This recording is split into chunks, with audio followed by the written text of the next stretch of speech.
Yeah, here I am with the laptop on my lap, which is not such a great idea because of the radiation. I'm keeping it down a little bit lower. I'm in a public place sharing some internet.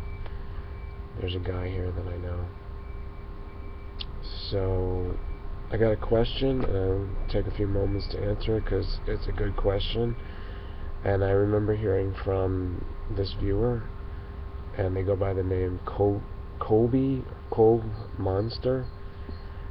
So the question's about vaccination.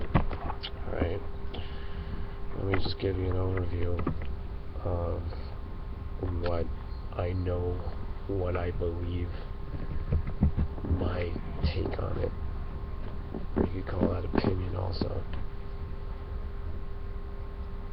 But I have done some research into it. When I was younger, I did get a lot of vaccinations. So, thankfully, nothing that bad came out of it, but I know that it caused me to suffer. Let's rewind all the way to the background of this. Like, where did they come up with this? Vaccination is a technology. It's a science, and first and foremost, it is a business industry department of the medical industry.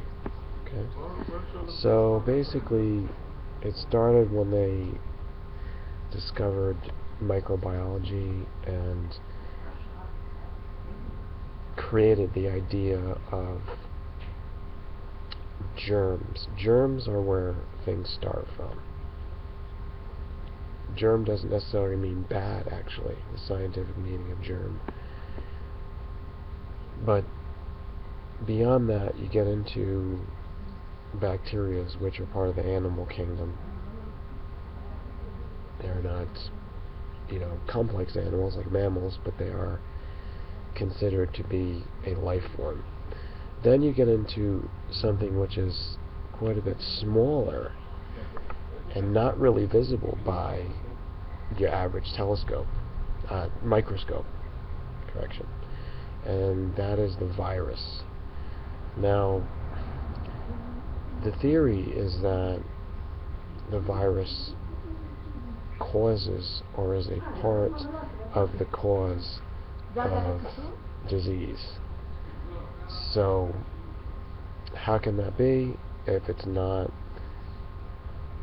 a life form? What is it? So, the way they analyze it, and this is all through an electron microscope, they see that it has some kind of a structure. I should give you a visual here, but you can look it up. And what it has is a way to put DNA type information into the nucleus of living cells. So if the virus can get in, it will replicate itself, supposedly. So if there's more viruses, all it is just a code, a radical rogue code that comes in and reprograms what's in the nucleus. So just to review biology, every cell that's a living cell that can replicate itself has a nucleus. Although there's other types of cells, I think there's two main types, and in the nucleus it contains all the information needed to create another one. So that's where you get the information, the blueprint. That's the identification of it that makes it into what it is, because the program is there, the germ of it, the seed of it. The virus can do something to this, supposedly, because when they introduce the virus in laboratory experiments, it shows that the cells change. So, what does this have to do with vaccination? Oh, okay. So what they made a theory that was going to make them a lot of money. And they said that if you take the vaccine and put it into someone's body, that's all the virus material. And by putting it in to the human, or actually they used to test this out on monkeys and different animals, I think mostly monkeys, although they've used rabbits, bats, whatever they think, rats, of course. And when it got into the human, when they started testing this out, I think the first ones were possibly in the 1940s, but I couldn't tell you the exact year. There was a guy, I think, Jonas Salk, I think that's the name of one of the researchers. And then you get into the 50s and 60s, which they're really implementing these programs to vaccinate. So what they put in, the substance into the body, through the little pinhole of the hypodermic needle, is virus material. And what happens is, of course, the body is going to react to it. That's called the immune system. So it's going to try to contain this substance and get rid of it.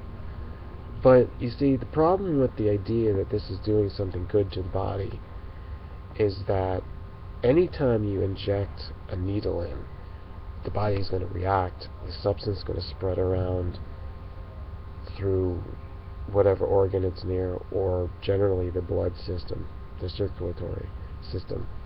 And it carries it all around, and it's going to get filtered within the first few minutes. It's going to hit the different organs. It'll pump through the heart, and it'll get to the kidneys, which is one of the main areas to filter it, and it'll try to remove whatever substance is considered foreign or strange or harmful. And that's the whole idea about the immune system. Remember, one of the basic parts of the immune system is the defenders of the blood itself. So within your blood, you have red blood cells and white blood cells. Ironically, the color is, here's white and here's red, but that's a whole other issue. But what the white blood cells do is they're phagocytes, and they go around looking for foreign material that could be harmful, and they get rid of it. And by the way, phagocytes is spelled, if you want to look it up, Phagocytes. Now, what happens to the body when the immune system responds, either in the blood, ultimately, or in the other organs, to this virus material that's put in there by the vaccination? Well, it tries to contain it, it tries to remove it. And you're supposed to get a boost to the immune system where it will get stronger. That's the whole theory. It's supposed to get stronger because then it recognizes it. However, this is just a theory, and they put it into practice, and I don't agree with it. And many people that are against vaccination do not believe that that's what's actually going on. There's no proof that that's actually going on. They have done very slanted studies, of course, so they can sell more of it. That's why we don't believe it. I'm going to get into a whole other thing where I compare this with technology, but basically there also is a difference between live virus and dead. Live virus they're not supposed to do, because I think they had tried it, but it's more dangerous. And live virus is possibly going to give a person the disease. Now, why would you want to inject it in when we're exposed to it anyhow through the air and the water and sometimes the foods that we eat? Why would you want to artificially pick a time to force this into a body system, especially a child? I'm going to tell you, most of the children that die, that they don't want to take the blame for it, die because of vaccination. And people say, oh, that's not true. You won't. Here, do all the studies you need to do to get the details if that's what convinces you. But I know it's a totally ridiculous and barbaric procedure that you're doing. These are quacks. They want to call other people quacks. These people that are pushing the vaccines are quacks. It's quackery. And they know that. But they're so adamantly pushing it because it's their cash cow. It's going to make them millions. And that's why they're living high on the hog. They're sitting pretty, you know, because nobody can touch them. And this is what Obamacare is about also. Don't believe the hype about Obamacare. Why the Republicans are against it probably has nothing to do with it, because you see, you've got Rick Perry, a Republican governor in Texas, who is doing the Gardasil thing with the young females that are implementing it through the public school systems, which is forced vaccination, mandatory. That's disgusting, and it was making them sick, and they're going to suffer from that. So we need to fight against this. Here, let me just quickly make a comparison, because this is a long video. Virus theory comes from these crazy science loony people, nerds who don't know really about health or the true life system that we've been given from the spirit on downwards into the physical body. And they're the same kind of people who created the idea of viruses in the computer, which don't even really exist. They're just making you buy their antivirus software. And it goes hand in hand. Put two and two together. Why is Bill Gates the main person pushing vaccination and this whole stupid, ridiculous virus theory?